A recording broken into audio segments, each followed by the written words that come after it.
Question number 4 हमारा complete हो गया। अब हमारे पास है क्वेश्चन नंबर 5। क्वेश्चन नंबर 5 इस प्रकार से है कि मैं इसमें दिया हुआ है सेट ए 1 2 3 4 6 सेट ए दिया हुआ और इसके बारे में बोल रहा है कि मान लीजिए कि ये ए है, तो मान लीजिए ए टू आर पर एक और रिलेशन दिखाना है, वो ए टू आर पर रिलेशन प्रदर्शित करना है ए के लिए, तो वो ए टू ए ही हो गया, क्योंकि इसमें दिखा रहेगा ए कोमा बी, ए और कोमा बी बिलोंग्स टू ए, तो ए और बी दोनों ए से आ रहे हैं। तो हमें सबसे पहले तो ये सेट वाला पता करना चाहिए कि हमारे पास सेट एक दिया हो तो उसका इसके साथ में है कोई नंबर सिस्टम दे रखा है या किस प्रकार से दे रखा है। तो सबसे मेन बात ये होती है कि हमारा सेट का रिलेशन ज्ञात करना है कि किसका किस पे रिलेशन है। ठीक है, इसमें सिंपल सा हमें आसान से देखेंगे पता चल जाएगा कि ए टू ए पर रिलेशन है, तो वो हो गया। अब उसके बाद में हमें रिलेशन दे रखा है कि ये रिलेशन परिभाषित करना है कि ए कोमा बी है, तो A comma B belongs to ए, अर्थात ए और बी दोनों ए में बिलोंग करें, अर्थात दोनों सेट सेम ही होंगे। उसके बाद में B is exactly divided by A, जो बी है वो ए से यथावत परिभाषित, इसमें दे रखा है कि यथावत विभाजित करती है, तो ए है ना वो बी को यथावत विभाजित करता है, अर्थात पूर्णतः विभाजित है, शेष पर कुछ नहीं बचता विभाजित करने पर, इस प्रकार से है। तो हम इसको रिलेशन बताना है, डोमेन और रेंज ज्ञात करनी है। ठीक है, तो इसके लिए हम सबसे पहले क्या बनेंगे, एरो डायग्राम बनाएंगे। वैल्यू हमारे पास है 1 2 3 4 और 6, ये है। इसी प्रकार सेम ये इधर वाला सेट बनेगा 1 2 3 4 और 6। ठीक है, ये हमारा हो गया ए, ये भी होगा ए, यहाँ से हमारे पास वैल्यू आएंगी स्मॉल ए की इसमें से आएंगी और स्मॉल इस बी की इसमें से आएंगी, ये दोनों सेम ही तो है। ठीक है, अब इसकी कंडीशन हमें दे रखी है, इस प्रकार से रिलेशन निकालना है कि b is exactly divided by, कि जो बी है वो ए से पूर्णतः विभाजित है। सिंपल बात समझ देखें तो पूर्णतः विभाजित है, अर्थात बी में ए का पूरा पूरा भाग जाता है। इस प्रकार से रिलेशन बनानी है। तो जैसे कि हमारे पास कोई संख्या पूर्णतः विभाजित मतलब जैसे 4 है, इसमें हम 2 से भाग गया, 2 से भाग देते हैं तो 2 दूनी 4, शेषफल 0 बचता है। तो इस प्रकार पूर्णतः विभाजित होना चाहिए। इसमें 4 में और देखें कि इसमें 4 का भाग दिया तो वो एक बार जाएगा, पूर्णतः विभाजित है, शेषफल 0 आएगा। इसी प्रकार अगर हम इसमें 6 का भाग देंगे तो 6 का भाग इसमें पूर्णतः नहीं जाएगा, 3 का देंगे 3 का भी इसमें नहीं जाएगा, पूर्णतः विभाजित नहीं है। तो पूर्णतः विभाजित होते, पूर्णतः विभाजित होने का मतलब है कि यहाँ पे इसका जो शेषफल है वो 0 प्राप्त होना चाहिए। तो हम इस प्रकार की संख्याएं ढूंढेंगे। ठीक है, तो इसका रिलेशन बनाएंगे इस प्रकार से। सबसे पहले हम एक के लिए बनाएंगे, तो एक से तो हम ये मान लेंगे किसी भी संख्या में एक का भाग देंगे तो उसका हमेशा शेषफल 0 आएगा ही आएगा। कैसे आएगा, जैसे एक का एक में देंगे, कितनी बार गया, एक बार, एक में से गया 0। एक में 2 का भाग दिया, एक में दो में 1 का भाग दिया, ये 2 को डिवाइड किया 1 से, तो पूरा पूरा डिवाइड हो रहा है 2 बार, तो इसमें भी इसका शेषफल 0 बचेगा। 3 के लिए भी सेम, 4 के लिए भी, 6 के लिए भी। तो अर्थात इस फर्स्ट के तो सभी के साथ रिलेशन आएगा, अर्थात इससे पूर्णतः विभाजित होगा। तो हम ये एक सेट तो हमारे पास सिंपल से आ गया 1 1 1 2 1 3 1 4 1 6। किस प्रकार से, एक बार फिर से देख लो कि हमें ये वाला सेट है, इसको डिवाइड करने वाले हैं इससे, और डिवाइड इस प्रकार से होना चाहिए कि पूर्णतः विभाजित होना चाहिए। पूर्णतः विभाजित होना चाहिए मतलब एक का इसमें अगर किसी भी एलिमेंट में भाग दें तो वो भाग पूरा पूरा जाना चाहिए। ठीक है, 1 से हो गया डिवाइड ये। अब बात करते हैं 1 से बाद में हमारी ये रिलेशन बन गया कि 1 से कि 1 भी पूरी तरह डिवाइड हो रहा है, 2 भी पूरी तरह डिवाइड हो रहा है, 3 भी हो रहा है, 4 भी हो रहा है और 6 भी हो रहा है। अब उसके बाद बात करते हैं हम 2 के लिए। अब 2 को डिवाइड करेंगे 1 में तो ये पूरी तरह भाग नहीं जाएगा, क्योंकि 1 तो छोटा है, तो इसको हल करेंगे तो 0.5 आएगा, आंसर आ जाएगा। लेकिन एक नंबर सिस्टम नहीं आ रहा, y का इसमें एलिमेंट किसके हैं, b का मतलब होना चाहिए कि इसका एलिमेंट आनी चाहिए इसमें, 1 2 3 6 में से एलिमेंट ही आने चाहिए, इसके अलावा कोई एलिमेंट और आ भी नहीं सकते। इसके लिए कंडीशन भी मैं दे रखी है। तो एक के लिए तो आएगा नहीं, 2 से 2 करेंगे 1 आएगा, तो एक रिलेशन ये बन गया 2 2। ठीक है, 2 को 3 से डिवाइड करेंगे, 3 को 2 से डिवाइड करेंगे, 3 को 2 से डिवाइड करेंगे तो भी एक शेषफल इसमें 1 बचेगा, 0 नहीं आएगा, तो ये नहीं होगा। इसके साथ में 4 के करेंगे तो 4 के साथ में आ जाएगा 2 4 आ जाएगा। 6 के साथ में 2 का 6 में भी आ जाएगा, क्योंकि पूरी तरह से विभाजित है 6। ठीक है, इसी प्रकार हमने ये तो समझ तो लिया। अब इसको डायरेक्ट लिख सकते हैं, 3 का 1 2 के साथ में नहीं आएगा, 3 के साथ में आएगा, तो आएगा 3 3 हो गया। ठीक है, 4 के साथ में नहीं आएगा, 6 के साथ में आएगा, तो 3 6 हो गया।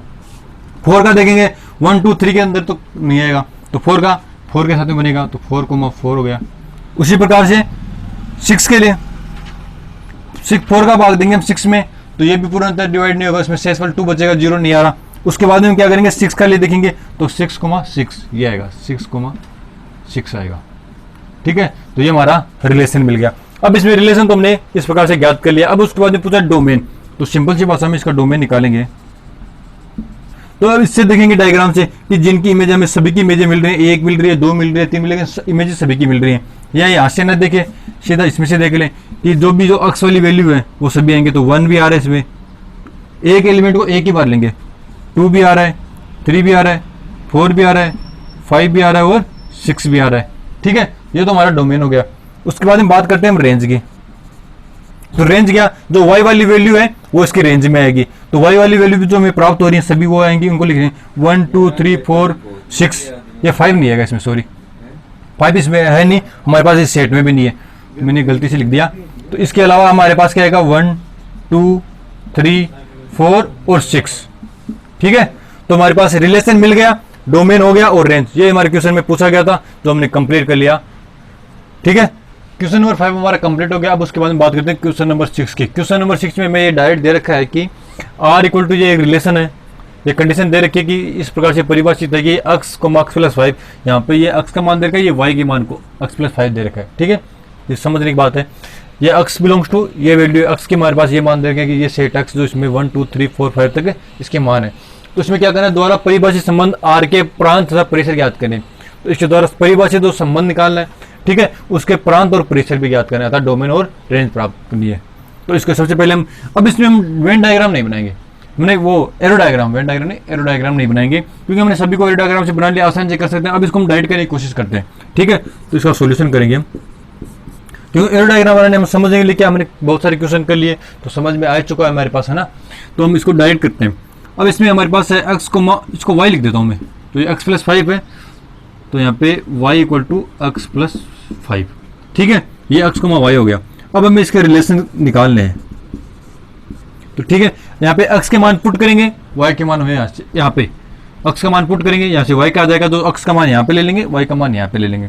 तो यहाँ पे x बराबर 0 से स्टार्ट करेंगे, तो x बराबर 0 रखेंगे, तो y बराबर 5, x बराबर 0, y बराबर 5। ठीक है, इसी प्रकार x बराबर 1 पुट किया तो y बराबर 6। अब हो गया x बराबर 3 पुट करेंगे, 2 1 हो गया, x बराबर 2 पुट करेंगे, तो x की जगह हमने 2 लिया, तो y की जगह क्या आएगा 7। ठीक है, फिर हमने 3 पुट किया, आया 8, 4 पुट किया, आया 9, और 5 पुट किया, आया 10। ये हमारे पास सेट आ गया, क्योंकि हमारे पास यहाँ 5 तक ही एलिमेंट्स है, तो हमारा ये रिलेशन आ गया। x और y, यहाँ पे y की वैल्यू x प्लस 5 थी और x के मान हमें दे रखे हैं, तो हमने x का मान यहाँ पे 0 पुट किया, तो ये आ गया 0 प्लस 5, तो y का मान आ गया 5। इसी प्रकार 1 6 2 7, ये हमारे रिलेशन, हमने इसमें वैल्यू रख के आराम से आसानी से ज्ञात कर लिया। ये हमारे पास रिलेशन आ गया। अब मैंने आपको बताया था कि रिलेशन से हम डोमेन और रेंज कैसे ज्ञात करते हैं। अगर हमें रिलेशन से डोमेन और रेंज याद करनी, तो जो ये x है वो इसका डोमेन है और ये y है वो इसकी रेंज है। ठीक है, तो ये डोमेन और रेंज हो गई। तो जो डोमेन है उसको हम लिख लेते हैं 0 1 2 3 4 5 तक ये, तो ये हमारी डोमेन प्राप्त हो गया। ठीक है, इसी प्रकार जो y वैल्यू ली 5 6 7 8 9 और 10, ये हमारी रेंज है, तो ये होगी रेंज। 0 तो आएगा नहीं, इसमें 5 से स्टार्ट है, 5 6 7 8 9 10, तो ये हमारा रिलेशन में हमारे पास मिल गया, डोमेन भी मिल गया और रेंज भी मिल गया। हमने इसमें एरो डायग्राम नहीं बनाया, डायरेक्ट किया, जो हमारे पास कंडीशन दे रखी है उसके आधार पर, तो इसे रिलेशन, डोमेन और रेंज हमारे पास तीनों प्राप्त हो गए। क्वेश्चन हमारे पास 7 इस प्रकार से कि r को रिलेशन दिया हुआ है x को मार्क्स क्यूब, जहाँ पे x को इस प्रकार डिफाइन कर रखा है कि लेस देन 10, कि 10 से कम की प्राइम नंबर अर्थात अभाज्य संख्या है, 10 से कम की अभाज्य संख्या है, उसको हमें रोस्टर रूप में लिखना है, जो इसका रिलेशन आएगा उसको रोस्टर फॉर्म में लिखना है। तो सबसे पहले हम x को डिफाइन कर लेते हैं कि x 10 से कम एक अभाज्य संख्या है। तो अभाज्य संख्या कौन सी होती है, अभाज्य संख्या को हम 2 से स्टार्ट करते हैं, 2 हो गया, एक को नहीं लेते क्योंकि एक न तो भाज्य है और एक नहीं ही अभाज्य है। ठीक है, तो 2 हो गया, 3 हो गया, 5 भी भाज्य संख्या है, अभाज्य 5, और उसके बाद में 7। ठीक है, 10 नहीं है, 9 भी नहीं है, 10 से कम की लेनी है, तो 10 से कम तक यहाँ पे हो गई। तो x की वैल्यू हमारे पास आ गई 2 3 5 और 7। अब इसमें r दे रखा है, रिलेशन बनाना है, किस प्रकार से बनाना है कि इसमें x और x क्यूब होना चाहिए। तो अक्स की वैल्यू हमारे पास आ गई और अगर अक्स क्यूब की वैल्यू हमें निकाल लेंगे, तो अक्स क्यूब यहाँ पे सीधा निकाल लें, फिर डायरेक्ट वैल्यू हम पुट कर देंगे। 2 का क्यूब निकालेंगे 8 आएगा, इसका आएगा 27, 3 का 9, 9 3 27, इसका आएगा 125 और 7 का क्यूब निकालेंगे 343 आएगा। तो हमारे पास ये क्यूब भी आ गए। तो अभी सिंपली से हम आसानी से उसका रिलेशन निकाल सकते हैं कि अक्स और अक्स की वैल्यू, अक्स क्यूब की वैल्यू पुट करनी है, तो यहाँ पे 2,8 हो गया, 3,27 हो गया और 5,125 हो गया और 7,343 हो गया। ठीक है, अब ये क्वेश्चन था हमारा, सिंपल क्वेश्चन आसानी से कंप्लीट हो गया। सिर्फ जरा सा क्वेश्चन था, सिंपल सी बात करनी थी। इसमें आपको ये समझना है कि ये देर का रिलेशन अक्स को अक्स क्यूब में बताना है और जहाँ पे अक्स की कमी कंडीशन दे रखी है कि अक्स 10 से कम की एक अभाज्य संख्या है। ठीक है, तो अभाज्य संख्या को लिखाना है और इसमें क्वेश्चन में ये पता था कि इसको रोस्टर फॉर्म में लिखना है, इसके संबंध को रोस्टर फॉर्म में लिखना है। तो रोस्टर फॉर्म में हमने लिख दिया। प्राइम नंबर 2, 3, 5, 7 होते हैं 10 से कम के, तो उसके बाद में उसका क्यूब है, और हमने इसका क्यूब निकाल लिया। अब इसका रिलेशन बनाएंगे तो 2, 8, 3, 27 ये हमारे पास रिलेशन हो गया। ठीक है, तो क्वेश्चन नंबर 7 हमारा इतना ही था, ये कंप्लीट हो गया।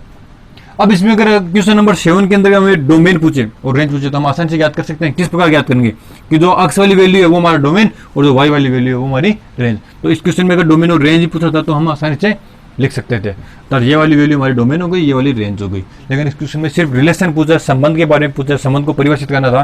क्वेश्चन नंबर 7 को हमने कंप्लीट कर लिया। अब उसके बाद क्वेश्चन नंबर हमारा 8 है। क्वेश्चन नंबर 8 इस प्रकार से है कि इसमें दे रखा है कि ए सेट दे रखा है, बी सेट दे रखा है। ए के एलिमेंट है एक्स वाई जेड और बी के एलिमेंट है 1 2। तो ए टू बी में कोई संबंध है तो वहाँ पे नंबर ऑफ रिलेशन बता रहे अर्थात संबंधों की संख्या पता नहीं कितने संबंध बनेंगे। तो नंबर ऑफ रिलेशन के हमने पीछे फॉर्मूला पढ़ा था, बेसिक्स में बताया था कि नंबर ऑफ रिलेशन क्या होता है। Number of relation equal to number of subset of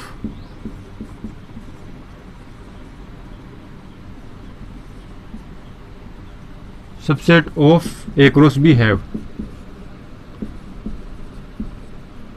ठीक है, कि अर्थात ए क्रॉस बी निकालेंगे उसके जितने सबसेट की संख्या है वो इस नंबर ऑफ रिलेशंस की संख्या के बराबर होगी। तो हम इसके लिए क्या करेंगे, ए क्रॉस बी निकालेंगे। ए क्रॉस बी निकालेंगे किस प्रकार से आएगा, कितने बनेंगे ए क्रॉस बी, 3 इंटू 6 ए क्रॉस बी निकालने का सीधा से संख्या ज्ञात करेंगे तो 3 इंटू 6 होगा। तो इसको हमने 3 इंटू 6 निकालेंगे तो कितना आएगा, x, 1 x, 2 y, 1 y, 2 z, 1 z, 2 6 हो गए। अर्थात इसकी नंबर की संख्या कितनी होती है, नंबर ऑफ सबसेट निकालेगा। सबसेट निकालने का फॉर्मूला होता है 2 की पावर n। ठीक है, तो ये सबसेट कितने इसके n हो गए, n की वैल्यू यहाँ से हमने निकाली कितनी 6 आएगी। तो n इक्वल टू यहाँ पे 6 है। तो सबसेट कितने होते हैं, 2 की पावर n है तो 2 की पावर n मतलब 2 की पावर 6 हो गया। 2 की पावर 6 हो गया। कैसे हो गया, हमने सेट वाले चैप्टर में पढ़ा था कि अगर सबसेट की संख्या निकालनी हो किस प्रकार होगी। तो जितने हमारे पास जो सेट दिया उसके एलिमेंट, तो इसमें कितने एलिमेंट है, ये हमारा ए क्रॉस बी का सेट हो गया। इसके सबसेट कितने होंगे इसमें, तो इसका सबसेट निकालने का फॉर्मूला 2 की पावर n से। 2 की पावर n से निकालेंगे तो यहाँ पे n की वैल्यू क्या, n होता है इसके एलिमेंट होते हैं, n इसके एलिमेंट होते हैं। एलिमेंट 1 2 3 4 5 6 है, 6 एलिमेंट हो गए। तो 2 की पावर n तो 2 की पावर 6 ये हो गए इसके सबसेट की संख्या, सबसेट्स हो गए। तो अब हमें सबसेट की संख्या बराबर होगी तो 2 की पावर 6 होता है, कितना होगा हमारे पास, 2 की पावर 6 होगा 64 होगा। ठीक है, 2 की पावर 6 को हमने हल किया तो इसका मान होता है 64। तो हम इसको डायरेक्ट इसके आधार पर हम लिख सकते हैं कि number of relation equal to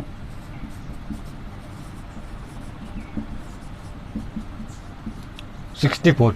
ठीक है, एक बार फिर से बता रहा हूं कि हमने ये नंबर ऑफ रिलेशन निकालने के, संबंधों की संख्या निकालनी है तो उसके लिए हमने फॉर्मूला पढ़ा था। क्या फॉर्मूला था कि नंबर ऑफ रिलेशन इक्वल होता है किसके, number of subset of a cross b है, कि जो ए क्रॉस बी होता है उसके सबसेट की संख्या के बराबर होता है। तो ए क्रॉस बी हमने निकाला तो इसके ए क्रॉस बी का ये हो गया, तो ये एक सेट बन गया। इस सेट में कितने एलिमेंट है, 6 एलिमेंट है। तो जब कोई हमारे पास सेट दिया हुआ हो उसके सबसेट निकालें तो उसके सबसेट 2 की पावर n से निकालते हैं। तो इसके हमारे पास एलिमेंट 6 थे, हमने इसका सबसेट्स निकाले तो सबसेट 2 की पावर n था 2 की पावर 6, तो 2 की पावर 6 इक्वल टू 64 आ गया हमारे पास। तो ये 64 आ गया, अर्थात ए क्रॉस बी का सबसेट आ गए। तो ए क्रॉस बी का सबसेट और नंबर ऑफ रिलेशन दोनों इक्वल होते हैं, तो यहाँ से हमने number of relation equal to 64 हो गया। ठीक है, हो गया कंप्लीट। ये क्वेश्चन हमारे पास इतना ही पूछा था। अब क्वेश्चन नंबर 8 हमारा कंप्लीट हो गया। अब उसके बाद बात करते हैं क्वेश्चन नंबर 9 के बारे में। क्वेश्चन नंबर 9 हमारा इस प्रकार से कि let R with the relation on Z defined by R, कि कोई हमारा पास आर एक रिलेशन है वो जेड पर है, अर्थात जेड होता है इंटीजर संख्या, जेड इंटीजर्स होते हैं तो हमें पता है Z defined by R, R के दौरान डिफाइंड है। तो आर किस प्रकार से कि ए कोमा बी, तो A comma B belongs to Z. जो ए और बी दो सेट बनेंगे अर्थात दो सेट होंगे जेड टू, इससे यहाँ पे पता चल रहा है कि A to B belongs to Z, अर्थात ए और बी दोनों ही जेड है, अर्थात दोनों सेट सेम होंगे। तो ए माइनस बी एन इंटीजर, इस प्रकार से है कि ए माइनस बी करेंगे तो उसका मान भी इंटीजर ही आना चाहिए। ठीक है, तो उसके लिए हमें क्या करना है, रेंज निकालनी है, रिलेशन निकालना है, डोमेन निकालना है और रेंज निकालनी है। तो सबसे पहले हम सेट बनाते हैं। इंटीजर्स का सेट बनेगा तो बड़ा सेट बनेगा, मैंने इसको थोड़ा बड़ा बनाया है। ठीक है, किस प्रकार से बनेगा, जेड होता है इंटीजर होता है, इसमें सेट बनाना है जेड टू जेड पे बनाना है, हमें रिलेशन दिखाना है जेड टू जेड पे। जेड इंटीजर होता है और इंटीजर्स में कौन सी संख्या आती है, इसमें माइनस से लेकर प्लस तक की सभी संख्या आती है, जीरो भी इसमें ऐड होता है। माइनस का 1 2 3 4 5 6 एंड सो ऑन इनफाइनाइट तक, और प्लस के 0 1 2 3 जीरो को ऐड करके 1 2 3 4 5 6 सारे एलिमेंट्स आते हैं। तो इसमें 0 1 2 3 4 इस प्रकार से होगा। ठीक है, ये माइनस का 1 माइनस का 2 माइनस का 3 माइनस का 4 इस प्रकार से होगा। सेम इसी में भी ये 0 1 2 3 4 इस प्रकार से, ये माइनस का 1 माइनस का 2 माइनस का 3 माइनस का 4 इस प्रकार से हो गया। ठीक है, ये रिलेशन हो गया। अब इसमें कंडीशन दे रखी है कि a minus b equal to Z आना चाहिए, अर्थात a को b में से घटाएंगे तो z आना, इंटीजर्स आना चाहिए, इस प्रकार कंडीशन है। तो हम क्या करेंगे, हम इसमें घटा के देखेंगे। सबसे पहले इसमें 0 को लेते हैं। अब 0 में से -4 को घटाएंगे, कितना आएगा 0 -4, क्योंकि ये a है और ये b है, इसको मैंने b ले लिया, ये a ले लिया। ये भी z है, z का सेट है, इंटीजर्स का सेट है, और ये भी z का इंटीजर्स का सेट है, ये a और ये b। तो हमने a का एलिमेंट लिया, इसमें से 0 लिया। कोई भी आप अपनी चाहे कोई भी एलिमेंट चूज कर सकते हैं इसमें से भी, इसमें से अपनी चाहे कोई भी एलिमेंट हो, a और b कुछ भी लो, जो ये सेट दे रखे उनके एलिमेंट कुछ भी ले सकते हो आप।